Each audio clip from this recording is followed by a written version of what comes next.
We are continuing our story.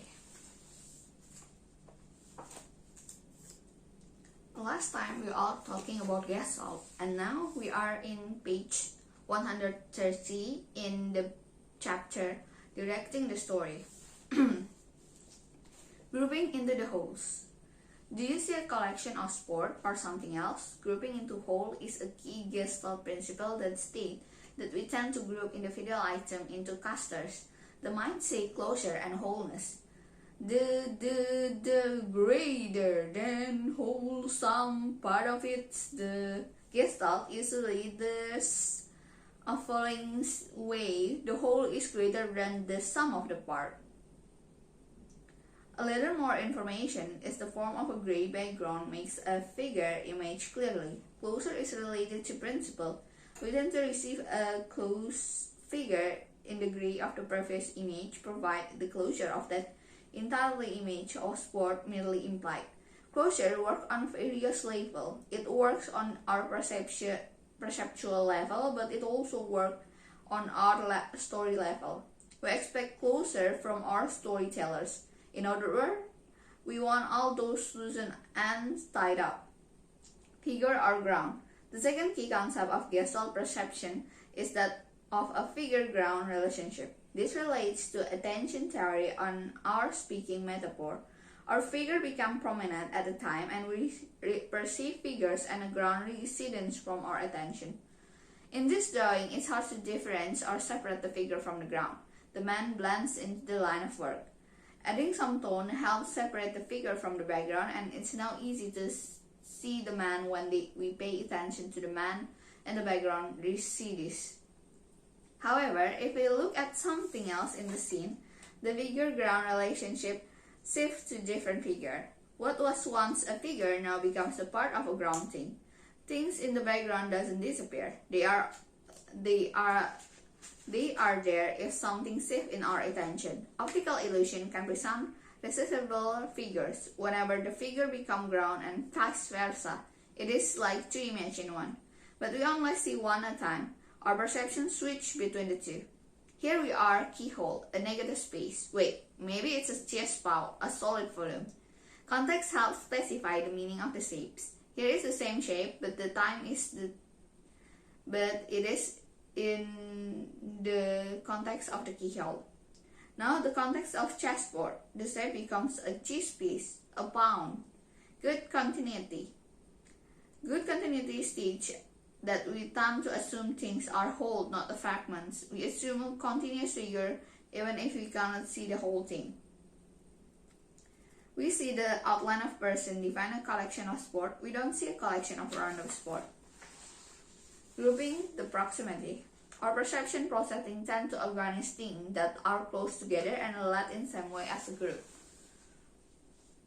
Even when the shape party, the principle still works.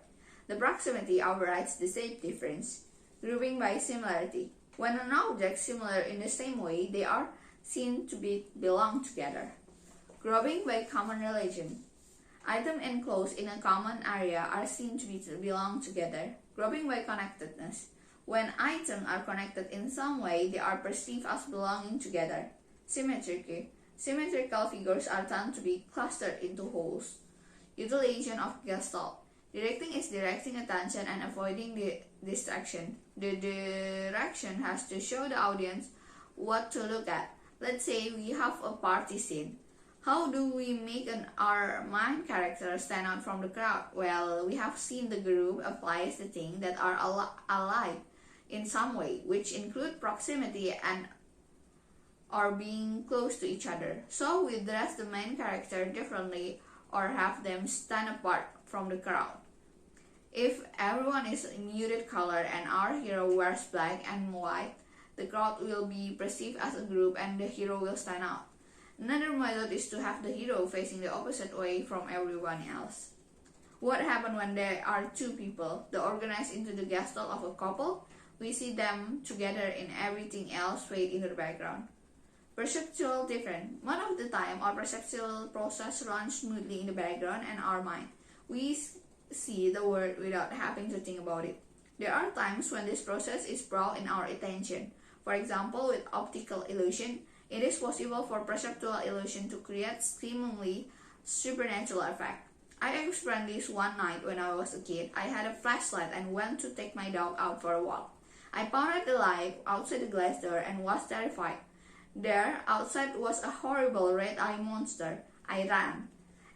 What actually happened was that my perceptual process saw the eyes of the dog reflected in the glass in the same way that some photo illuminate people's eyes red, the classic red-eye syndromes.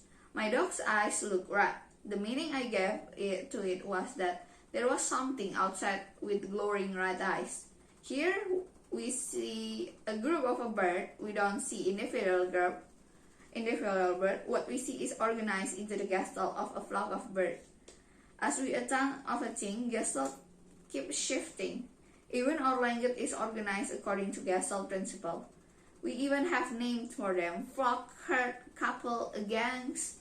Here, Scarsaber and her sister stand out from because everyone else is huddled under umbrellas. Forming a group, Scarsaber and Dusman are not part of that group.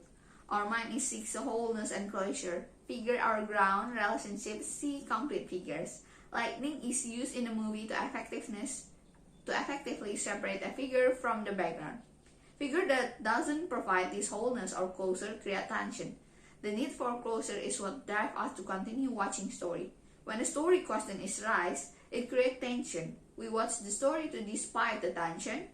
This function in music as well is a piece of music interrupted before the end of our mind will fill the blanks. There is strong emotional power to closure, visually, musically, and with strong lyrics. Music score Beethoven 5th, da da da, tension increase, closure of tension. This character of a mind to fill the blank is a great asset to the filmmaker. It is possible to suggest an action. Good continuity is the Gestalt principle that states we tend to assume things or continue picturing. Pictionary, we tend to see lines continue even in something obscure part of them. This is also why filming cuts work. If we see one action and the action continue from different angle, we assume it to be the same action. The Sultan is still the state of attention from a lack of closure. Scarecrow continued telling her tale whenever Clover consulted the star. Scarecrow continued her tale of dumb love.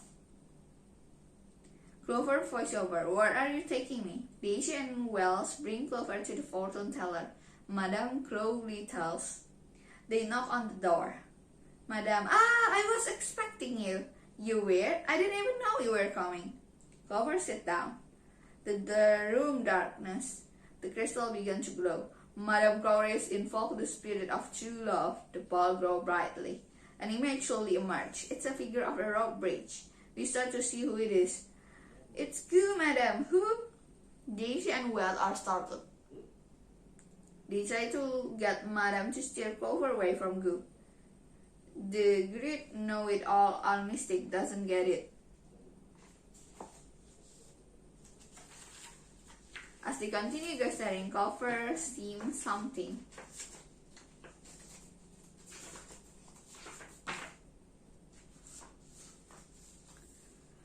She turned. Daisy and Wells smile sleepily. Madame still doesn't understand. They point to Go and express that he is the wrong choice. Madame looked at them, finally at the setting down of her. This is balls of the Fritz. She puts aside the crystal ball. Let's try something else. She began dealing magic cards. Clover smiled, saying the true heart. This is good, isn't it? Madame Clover is surprised. It's quite rare, but true love requires 4 hearts. She is shocked. She cannot believe it. Daisy and Wade are surprised too. I think these cards have lost their magic. Let's try the yes, no board. It will spell out the name of your true love. Place your hand gently on the dial. This never lies. It began to move itself. Yes, the spirit Gregor, it lands on G. That's G for good.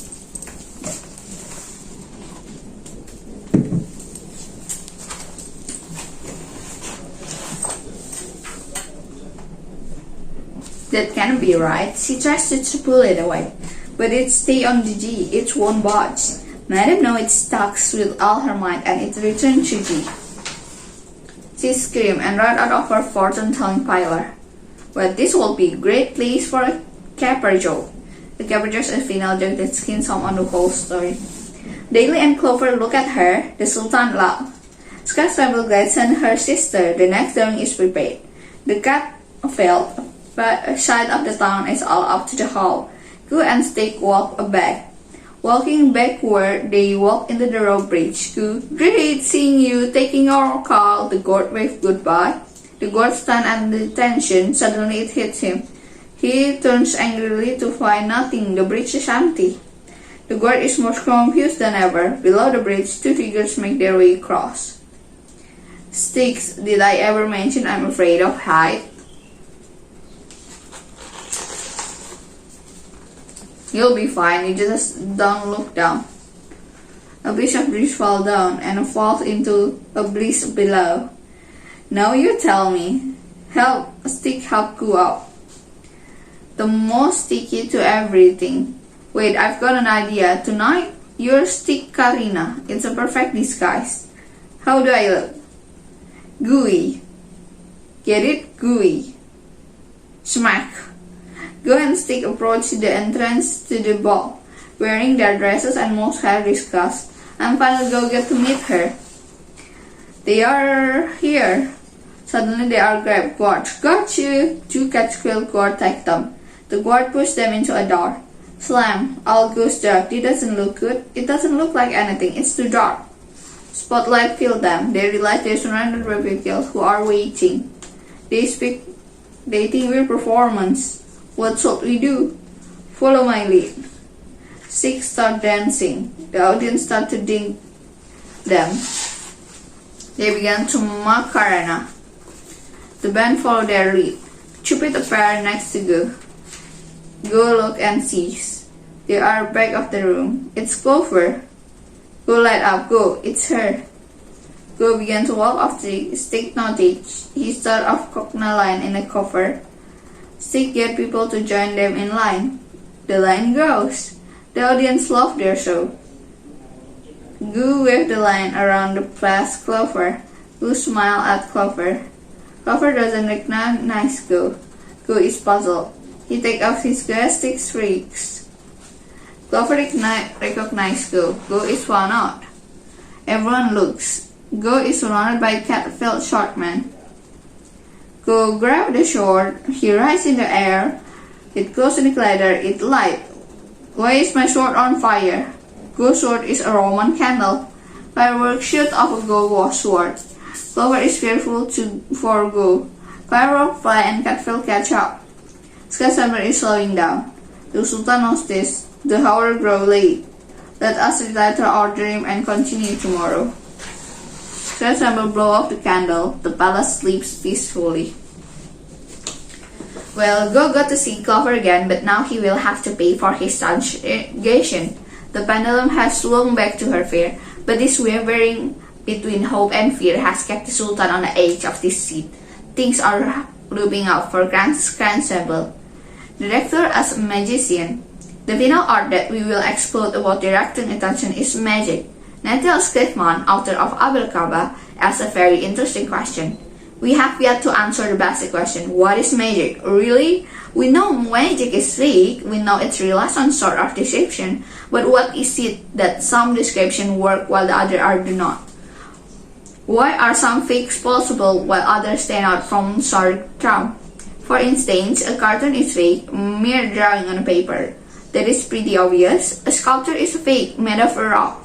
But when we observe the fakeness of magic, we don't interpret this as a fake. We see it as a real. Even when we know in our heart that a person cannot fly, that a silver sword cannot penetrate body and come out bloodless, even when our eyes betray our common sense, we see magical illusion as real.